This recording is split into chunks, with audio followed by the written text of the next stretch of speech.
Welcome to Hello Port Hueneme. I'm your host Tom Dunn, and today we're at City Hall in Port Hueneme, and I'm with the Police Chief Andrew Salinas. Welcome. Hi, Tom. I think we're going to have a very informative and entertaining show today.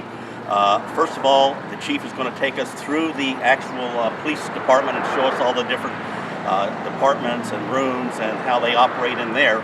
And then we're going to come out and do a ride around this afternoon with one of the police cars and see what goes on in the city of Port Hueneme. So, Brian, if you will follow us, we're going to go inside and start the tour of the department.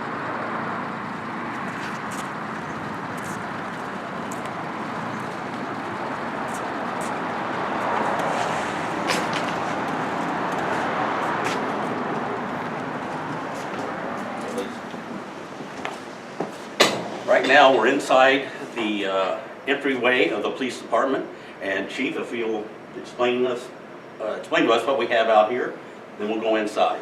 So here we're in the lobby of the Port Hueneme Police Department. Our lobby hours are from 7:30 a.m. to 10 p.m. Here, when you visit our department, you'll first make contact with our actual dispatcher who sits behind this glass right here. This is where you'll report whatever you need here at the Port Hueneme Police Department.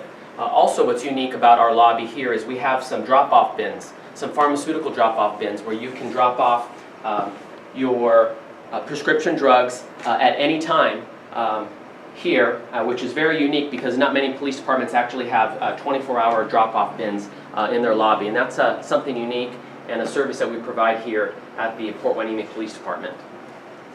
And notice you have a couple racks here to hold information. Yes, so up here on the racks we have several things. Most of them are educational and crime prevention flyers that we like to make available to our public, to our citizens, and some citizen complaint forms if they want to come in and actually complain about an officer, or more importantly, commend an officer for a job well done out in the field. Okay.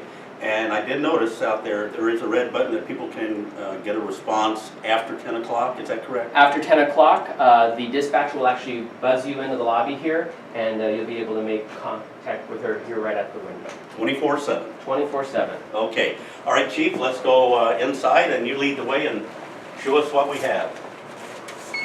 I'm sure that people, most of them have never been in here, so this will be quite interesting. Come on in.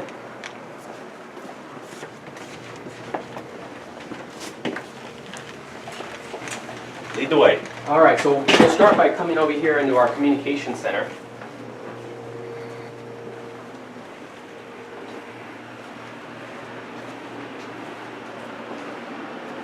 Wow. Look at this. So this is our communication center, often known as our dispatch center. We actually take approximately 10,000 calls a year here. Our communication center is always manned by a full-time dispatcher. So we have someone here 24/7 answering the 911 calls, the non-emergency calls, as well as handling all of the communication traffic with the officers, as well as handling the front window here. So it can get pretty chaotic at times dealing with all of that, especially as a single person. Yes, and so on top of that, they're also monitoring all these screens. They have 6 dispatch screens here that they're monitoring, as well as the security cameras for our police station and building. How long has this type of equipment been in use here? So I don't actually know how long. I'm assuming that this has been here as long as the department has been here. All of this equipment is paid for by our tax dollars with the 9/11 tax that everyone pays in the state of California. So today we actually have an officer covering for one of our dispatchers, and this is Officer Chris Gunter, who's covering for one of our dispatchers who's on vacation today. All right, this is very, very impressive. It is. It's people don't often get to see this, and it can get very chaotic and very busy in here. So as you can see, there's a lot going on, and this is everyone's lifeline here. This is the first person they talk to when they dial 911. That's why I've been out there a couple times to get information on certain things, and I always wanted to know what was back here, so I'm sure all the citizens will be very, very interested in this. Yes, and one of the reasons why our actual service window outside there is darkened is because the public isn't actually allowed to see these computer screens by state law, and so we have to darken that window so they can't peer in here and see what the dispatcher is actually looking at. Okay, very good. All right, lead the way and we'll see what we have.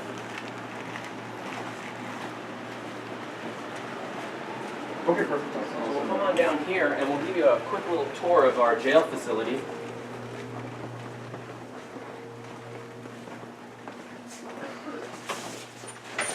So come on in.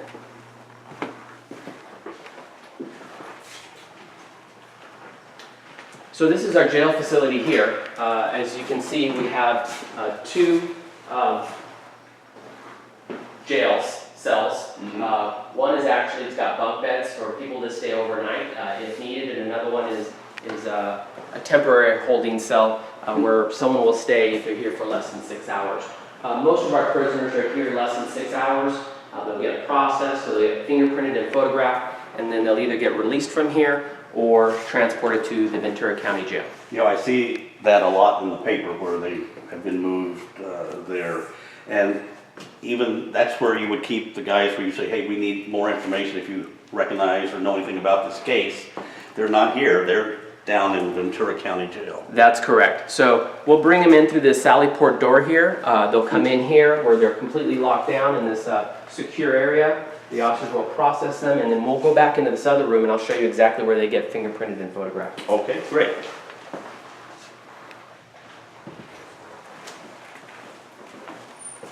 I didn't realize all this stuff was in here. It looks a little smaller outside. So right here in this room is where our prisoners or arrestees will actually get digitally fingerprinted, and then these fingerprints get uploaded into the state system where we're readily able to find out rather quickly who their identity is, just in case they're lying about their name or they don't have any identification. We can find out that way. And then right here is where everyone takes their infamous picture. Everybody who gets arrested gets fingerprinted and photographed, and this is where we take care of it all.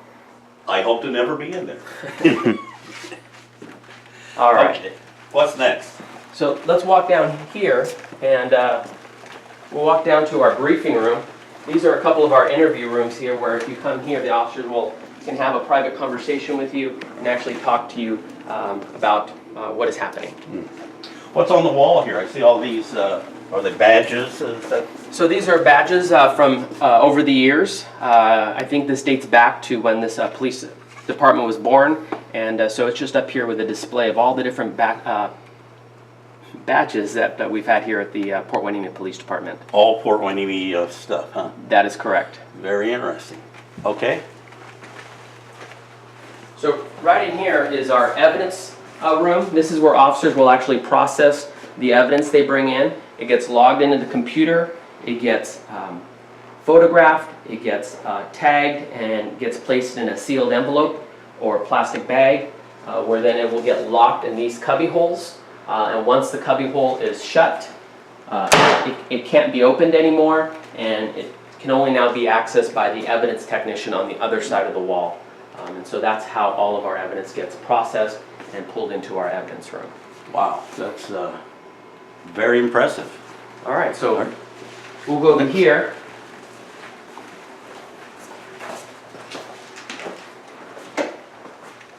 This is our briefing room here. This is where our officers actually start their day. Our officers work 12-hour schedules, so they work from 7 in the morning till 7 in the evening, and then the second shift comes in and works from 7 in the evening till 7 in the morning. So they'll start their day here in this room, where they'll get briefed by the sergeant and by any of the other officers in terms of what information is out there, what information they need to know to get their day started, and what has happened during the previous shift. So they do that twice a day then, right before the start of each shift. That's correct. Also, what's unique here is this also is a dual purpose room and also works as our emergency operations center. So if something were to happen in the city, something chaotic, something disastrous, whether it be a tsunami or a major fire or a major incident, this will turn into the emergency operations center, and those computers that you see at the back of the room will help us monitor and keep everything organized. Very up to date and modern. Yes, yes it is. Okay, let's go on.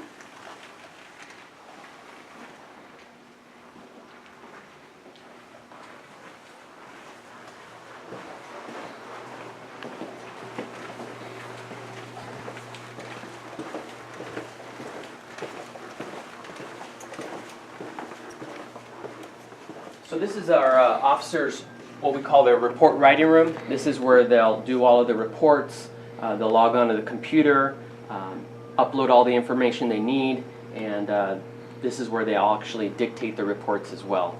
So pretty much just before the end of their shift or after the end of the shift, you'll see all these computers filled with officers as they try and complete everything they've accumulated over the course of the day. Of their shift? Yeah. Yes.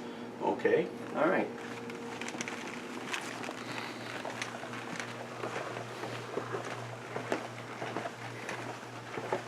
So this is my office here. Let's enter the kingdom. This is so this is my office. Something you'll see up here on the wall is our mission statement: serving our community with pride and professionalism.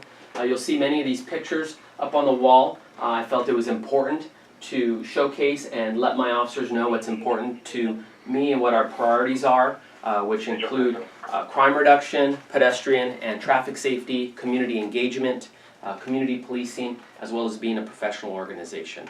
So all these pictures are reflective of that, and if they know what's important, then they're more likely to reflect this type of behavior out in the field, and they know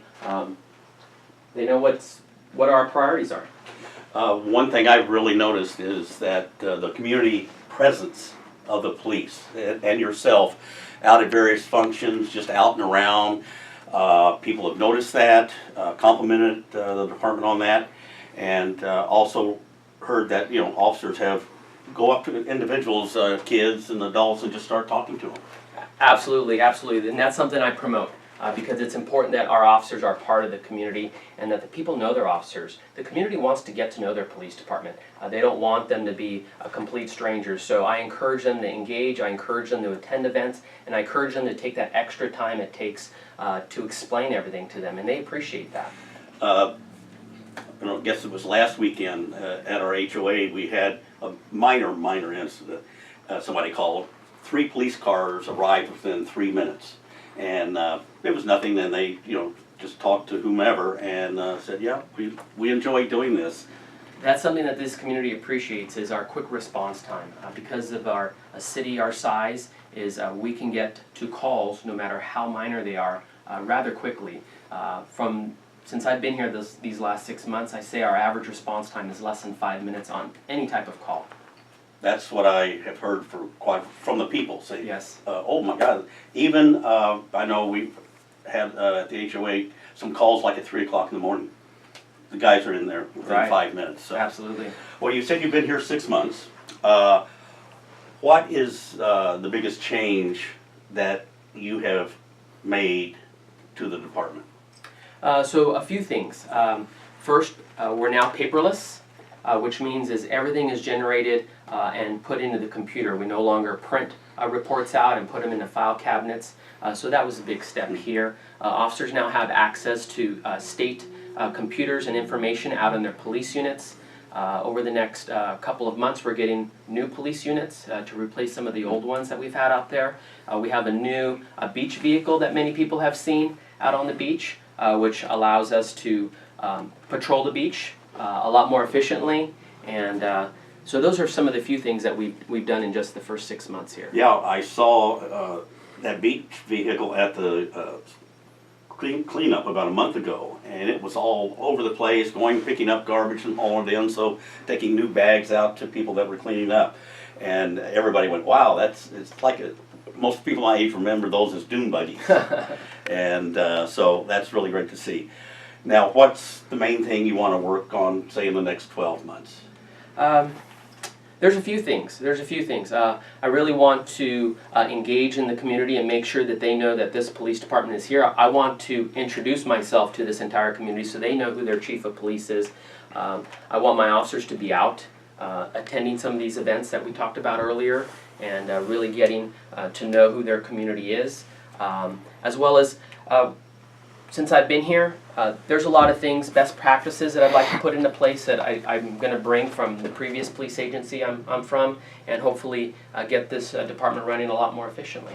Well, that's why we're here today, is to, one, let the people know what's going on, give you the opportunity to say hi and let them get to know you and the department a lot better. Now, we're going to go outside, and I believe you're going to have an officer Brian and I are going to go and do a ride around the city of Port Hueneme, and he will explain to us what the police officers actually do out on the street. Is that right? That's correct. You'll actually be riding today with female officer Nora Starna. Okay. She's one of our 3 female officers here at the Port Hueneme Police Department. For the folks listening at home, we actually have 22 officers here at the Port Hueneme Police Department servicing approximately 23,000 residents, which is just under 1 officer per 1,000 people, covering approximately 4.5 square miles. Is that about the national average is 1 per 1,000? That's correct. The national average is a little over one officer per 1,000 people. So we're right there, right at the national average. So today you'll be riding with Officer Starna. She'll be driving you around, showing you what we do on a daily basis, and you guys will be going to a few of her calls. Do I get a badge and a whistle? We'll see what we can do. Okay. Chief, thank you so much, and hope you guys enjoyed part 1 of our tour of the police department and how it works. And so we'll go out and do the ride around, and thanks for joining us, and we'll see you soon.